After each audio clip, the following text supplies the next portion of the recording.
coach just called and asked me. He said it's something he was thinking about. And he wanted to know if I was okay with it. Of course I'm okay with it. I've been one of JK's biggest fans since he's been here. And so if he has an opportunity to start, if he's the guy that's gonna do that, which I think he's more than capable of, then great. This Draymond move is clearly about elevating Jonathan. The way Draymond put it was, if he is up next, it's time to kind of see.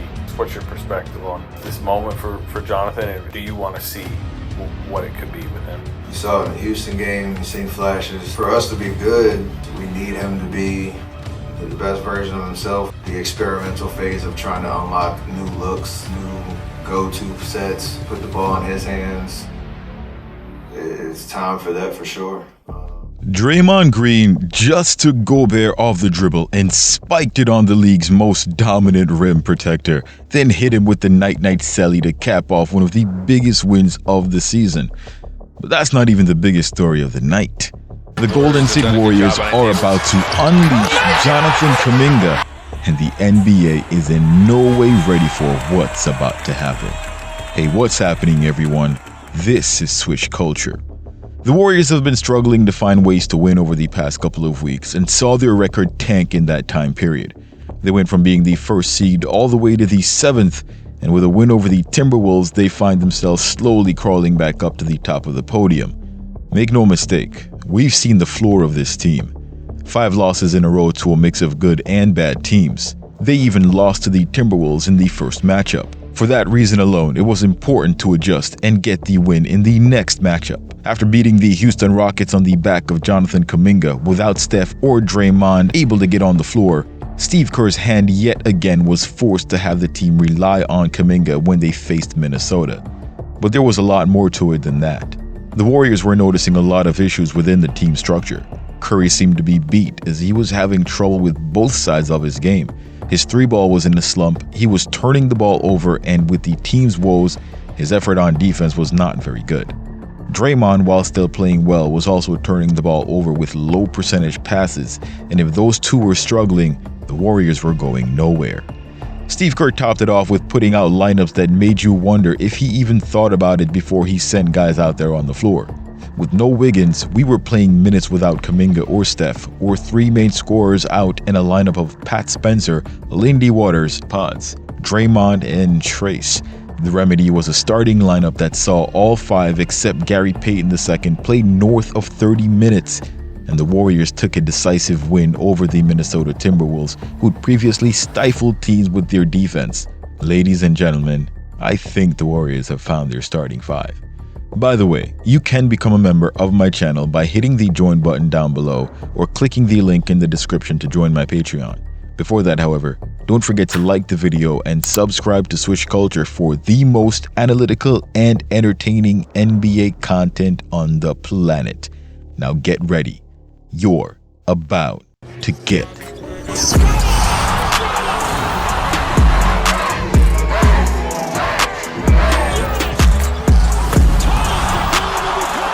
The Warriors have stated that they plan to maximize Jonathan Kuminga, something we've all been waiting for ever since the 7th overall lottery pick was drafted. This does beg the question, however, what does this mean for Draymond Green? Now, while it was of utmost importance that Steve Kerr put his trust in Kuminga, it was also just as important, and maybe even more so, that Jonathan Kuminga trusted Steve Kerr. After putting up 13 points on 6 of 15 in their first matchup against the Timberwolves, Steve's response was going to be the difference between JK taking the next step or continuing what he's been doing.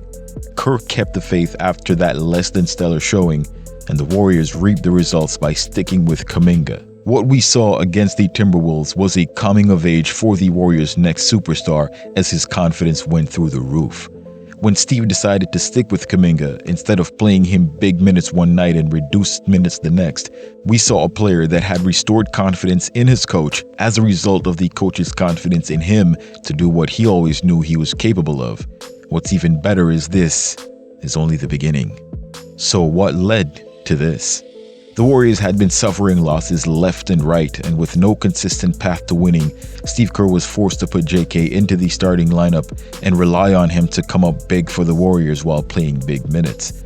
Not only did he come up big and put up numbers, he also came away with the win, getting clutch buckets. Despite this, Steve was not convinced.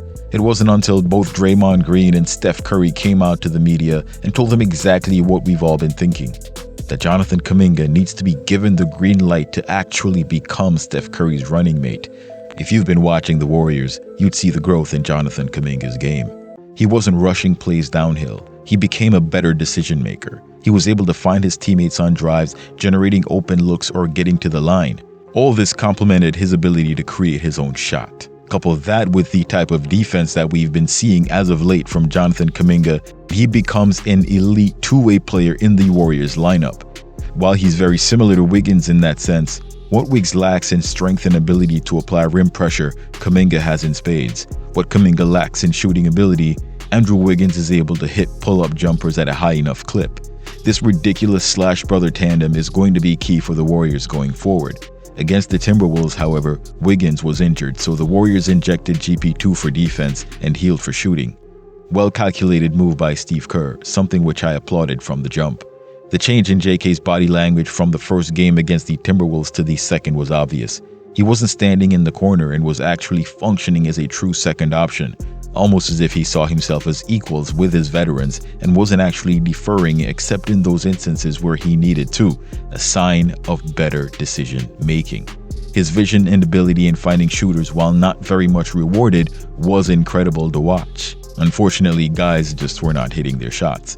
Most of all, however, what was absolutely special about Jonathan Kuminga was his elite, let me repeat that, elite defense played on both Julius Randle and Anthony Edwards. He was so locked in. Check out this defensive possession by JK on a smaller guard. This is Kuminga guarding Mike Conley, moving his feet, cutting off the drive to the basket, and getting the block. From the perimeter to the restricted area, JK had him locked. It wasn't just stopping Conley, the point guard, he was also guarding Naz Reid, the center. This man, Jonathan Kuminga, whom they say cannot defend, is out here guarding 1 through 5. There's not one player on that Timberwolves roster that was happy to see Kuminga, not even the Ant-Man. I saw rumors about the Warriors needing a second option. Yeah, he's already on the team. Kuminga was excellent, but the Warriors weren't going to win without Buddy Buckets coming back into form.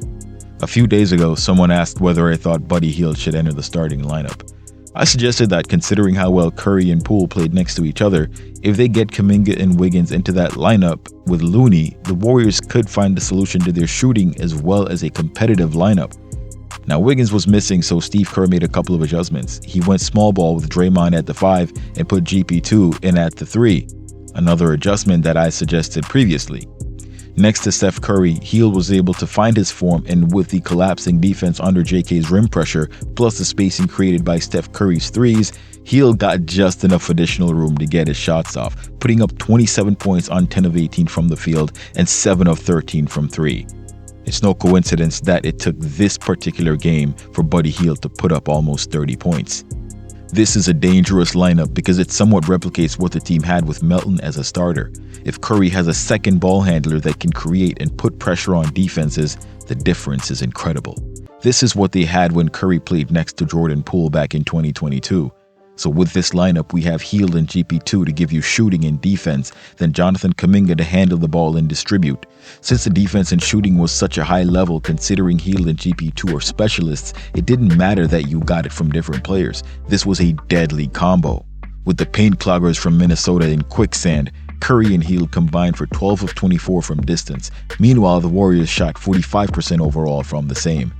This is what happens when you have guys playing their best game with confidence. Chef finished with 30 points, 8 assists, and 4 rebounds. Jonathan Kuminga finished with 20 points, 7 rebounds, 3 blocks, 2 steals, 2 assists, and an eye-opening 36 minutes stuffing the stat sheet. A fully healthy Timberwolves team with the highest defensive rating over the last couple of weeks fell to the Warriors playing small ball while 2 of the team's elite defenders were absent. Granted, there's no return from Melton, it still adds perspective to the talent that's on the team. The Warriors have the pieces. It's up to Steve Kerr to utilize them correctly. This does mean that as far as Draymond is concerned, a secondary role where he comes off the bench when Wiggins returns could be special for Golden State. Play Jonathan Kuminga 36 minutes and give Green some rest because you will need him healthy and ready to go once they get to the postseason. Draymond doesn't seem to mind as he was a huge supporter of the Warriors drafting Agent 007 in the first place. While this is still Steph Curry's team, it definitely looks as if the Warriors superstar is ready to share the floor with the young prodigy that's about to take the league by storm. Now you will see what he's truly capable of doing. He's comfortable on the floor knowing his minutes are safe, and that string of 20-point games you guys saw last season? Yeah, that's about to start. Do you think this surge in performance by Jonathan Kuminga is a fluke? Should the Warriors build up trade value for him and move him at the deadline, or should they build him up as a core piece for now and for the future? Post your thoughts in the comments below. Before that, however, don't forget to like the video, subscribe to the channel, and turn on all your notifications so you don't miss any of my latest uploads. Thanks for watching. Till next time, swish!